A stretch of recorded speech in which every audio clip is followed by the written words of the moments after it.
इस वक्त की बड़ी खबर मध्य प्रदेश के नरसिंहपुर के तेंदुखेड़ा से है, जहां धर्म की आड़ में अधर्म करने वाले पाखंडी अयाश बाबा पर 376 की धारा दर्ज। वही बाबा का नाम अखंड चेतन बाबू बताया जा रहा है, जिस पर महिला से दुराचार का मामला दर्ज। जानकारी के मुताबिक थाना तेंदुखेड़ा क्षेत्र में महिला ने थाने में कार्रवाई दर्ज रिपोर्ट, जिस पर बाबा के खिलाफ धारा 376 का मामला दर्ज कर कार्रवाई की गई। सूत्रों के मुताबिक बाबा पिपरवानी मृगनाथ धाम में करता था अयाशी, धर्म की आड़ में करता था अधर्म के काम। सूत्रों की मिली जानकारी के अनुसार शादी का झांसा देकर युवती से दैहिक शोषण करने वाला बाबा हुआ गिरफ्तार। तेंदुखेड़ा थाना क्षेत्र के अंतर्गत आने वाले मृगनाथ धाम में पिछले कई वर्षों से अर्धनारेश्वर का ढोंग बनाकर रह रहे अखंड चैतन्य बापू नामक आशीष कश्यप पर दैहिक शोषण की शिकायत के मामले में तेंदुखेड़ा पुलिस ने उक्त बाबा को गिरफ्तार कर धारा 376 के तहत मामला कायम किया है। हमारे प्रतिनिधि को मिली जानकारी के अनुसार आशीष कश्यप बाबा की 3 से 4 वर्षों पूर्व पीड़ित युवती से बाबा की मुलाकात इंदौर में हुई थी और पूजन पाठ के सिलसिले में उसकी बातचीत भी होती रही। धार्मिक उन्माद के वशीभूत में होकर बाबा ने युवती को अपनी शिष्या बना लिया और धीरे धीरे प्रेम प्रसंग के चलते दैहिक शोषण करने लगा और फिर शादी का झांसा भी दे दिया। लेकिन पिछले नवंबर माह में जब बाबा ने किसी दूसरी युवती से अपना विवाह रच लिया तो युवती ने उसका पुरजोर विरोध किया और जिला पुलिस अधीक्षक नरसिंहपुर को अपनी आप बीती सुनाई। पुलिस अधीक्षक ने पीड़िता की बात सुनते हुए संबंधित पुलिस थाने तेंदुखेड़ा में जाकर बाबा के खिलाफ रिपोर्ट दर्ज कराई। पीड़ित युवती के बयानों और साक्ष्यों के अनुसार बाबा आशीष कश्यप पर धारा 376/26 के तहत मामला दर्ज करते हुए गिरफ्तार कर लिया है। घटना के संबंध में पुलिस काफी सूक्ष्मता से जांच करने हुए विवेचना में जुटी हुई है। कहाँ की रहने वाली है? पन्ना जिला से रहने वाली, ग्राम नयापुरा से। आपका यहाँ मृगन्नाथ में कैसे संपर्क हुआ? मैं 4 साल पहले 2017 में इंदौर गई थी जॉब करने के लिए। वहाँ मैं 3 साल मजदूरी करती रही। वहाँ पे फिर 1 साल में रियल एस्टेट में मिलेनियम कंपनी में जॉब करती रही। और 3 साल पहले जब मैं मजदूरी करती थी, एक नंबर मेरे पास ग्राउंड नंबर आया था अखंड चेतन महाराज का। उन्होंने मुझे बोला था कि यहाँ पे मनोकामना पूरी होती, अपना एड्रेस दिया था।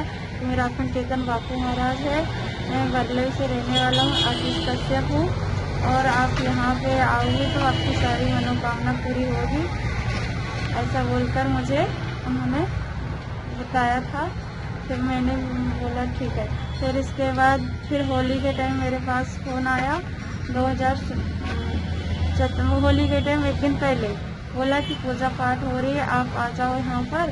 तो मैं वहाँ पर गई।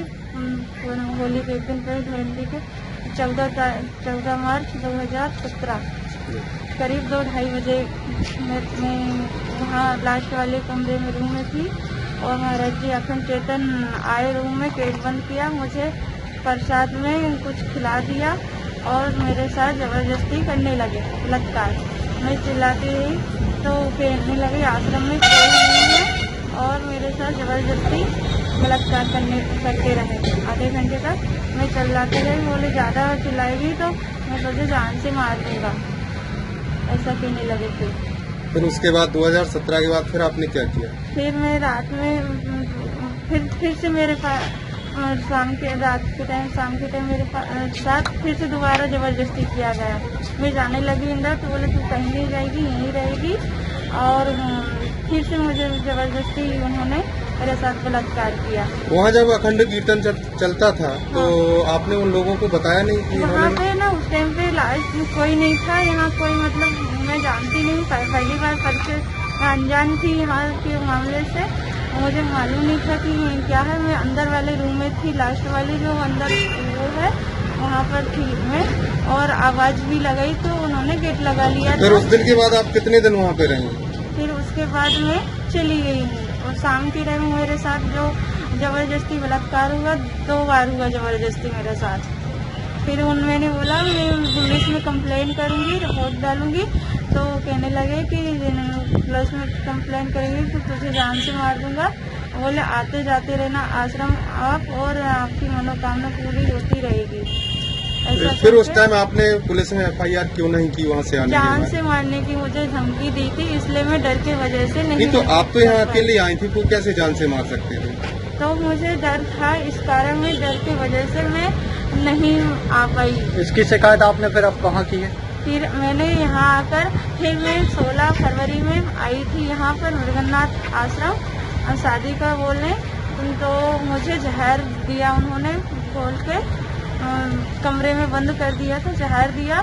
तो मैं थोड़ी सी, मुझे होश नहीं था, थोड़ा सा हल्का सा होश था मुझे, और मुझे हॉस्पिटल वहाँ दमोह थेरेपी हॉस्पिटल सरकारी में छोड़ के बाहर ही भाग आए। फिर इतने में नहीं, तो दोबारा से आप यहाँ किस लिए आई थी? मैं दोबारा से यहाँ पर बोलने आई थी कि तुम शादी के लिए बोलने के लिए आई थी। तो उन्होंने जान से मारने की कोशिश की मुझे, और धमकी भी दी थी, और मुझे जहर दिया, गेट अंदर बंद कर दिया था, मुझे जहर दिया। हॉस्पिटल में दमोह छोड़ आए थे मुझे। फिर उसके बाद दमोह से मुझे वहाँ जबलपुर रेफर कर दिया था। वहाँ हॉस्पिटल में 4-5 दिन मेरा ट्रीटमेंट चला। फिर आपने यहाँ पे आके FIR की? फिर मैं, जब मेरी हालत अभी भी स्वस्थ से ठीक नहीं हूँ, हालत खराब है, जब थोड़ी सी हालत स्वस्थ में ठीक हुई तो मैंने यहाँ आके आवेदन दिया कि मेरे साथ ऐसे दुर्घटना हुई है। पुलिस ने क्या कार्रवाई? तो पुलिस ने कार्रवाई की, पुलिस ने यहाँ आकर आवेदन दिया। अर्धनारीश्वर बनकर जो बाबा रहता था, उसके खिलाफ महिलाओं ने कुछ आरोप लगाए हैं, क्या कुछ मामला निकल कर सामने आ रहा है? ये मृगन्नाथ अखंड चेतन महाराज है, जो कि उनके खिलाफ एक महिला ने रिपोर्ट की है, जिस पर से जो है 376 का प्रकरण पंजीबद्ध किया है और प्रकरण विवेचना में लिया है। ये कितने समय पहले की घटना है? ये करीबन 2 महीने पहले की बता दी। ये बाबा जी कहाँ के रहने वाले हैं? ये जो है अपने मृगन्नाथ धाम में रह रहे हैं, वरलई का रहने वाला है, और ये यहाँ पे जो है रहकर मृगन्नाथ धाम जो कि पीपरवानी में है वहाँ पर रहते हैं। इनका नाम जो है अखंड चेतन महाराज आशीष कश्यप है। इनके विरुद्ध जो है प्रकरण पंजीबद्ध किया है। बताया जा रहा है कि महिला ने और भी कुछ आरोप लगाए हैं, वहाँ अनैतिक गतिविधियां संचालित होती हैं, मादक पदार्थों का विक्रय होता है। जांच की जाएगी, अगर ऐसा कोई पाया जाएगा तो निश्चित तौर पर वैधानिक कार्रवाई। नहीं, महिला ने क्या क्या आरोप लगाए? अभी तो फिलहाल उन्होंने जो है लगातार शोषण का आरोप लगाया, जिस पर से 376 का प्रकरण पंजीबद्ध कर विवेचना में लिया। इसकी हर छोटी बड़ी खबर देखने के लिए हमारे चैनल पुलिस ब्यूरोक्रेट्स न्यूज को बेल आइकन दबाकर सब्सक्राइब करें, जिससे आपको हर खबर समय से मिलती रहे। अधिक जानकारी के लिए हमसे संपर्क करें। हमारे कॉन्टैक्ट नंबर हैं 9039011886 एवं 9770229999।